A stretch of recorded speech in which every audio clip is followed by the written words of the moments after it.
රාමනාදන් අර්ජුන මන්ත්‍රීතුමා ඔබතුමාට විනාඩි 2ක කාලයක් ලැබෙනවා.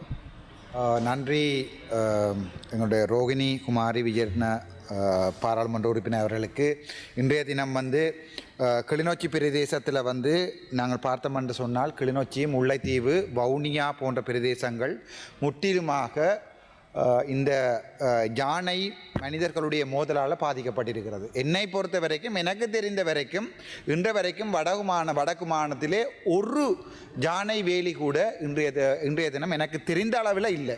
முக்கியமாக கிளிநொச்சி பிரதேசங்களையா இருக்கலாம், அல்லது மன்னார்லையா இருக்கலாம், அல்லது முல்லைத்தீவு பிரதேசங்களையா இருக்கலாம். அண்மைய தினங்களில் யாழ்ப்பாணத்தில் கூட யானையை பார்க்கக்கூடியதாக இருந்த நிலைமை ஒன்று எங்களுடைய நிலைமையில் இருக்கிறது. அவை கௌரவ அமைச்சர் அவர்கள், அவர் மிகவும் நல்ல மனிதர்.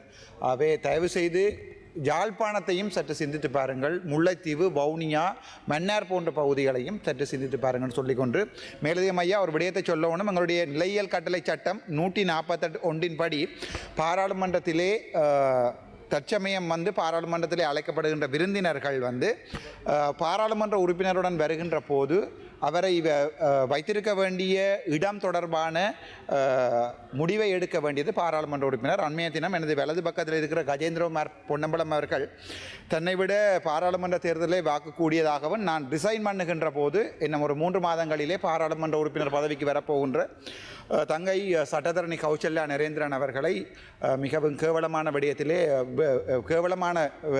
விதத்திலே வாசியசாலை அல்லது லைப்ரரியிலே இன்று அவமதித்து சென்றிருக்கிறார். அது ஒரு மிகவும் கேவலமான விடயம். அதை உங்களுடைய கவனத்துக்கு நான் கொண்டு வருகிறேன்.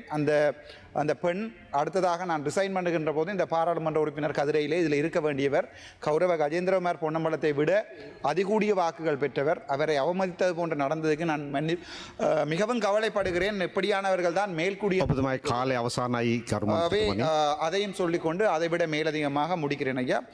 முக்கியமாக தயவு செய்து எங்களுடைய அமைச்சர் அவர்களே வடக்கு மாகாணத்திலே அட்லீஸ்ட் இந்த முக்கியமாக ஏழைகள் வாழுகின்ற பகுதியிலேயாவது இந்த யானை மனிதர் தாக்குதலை நடத்த வேண்டிய இந்த வேலிகளை போடுமாறு அன்போடு கேட்டுக்கொள்கிறேன். நன்றி.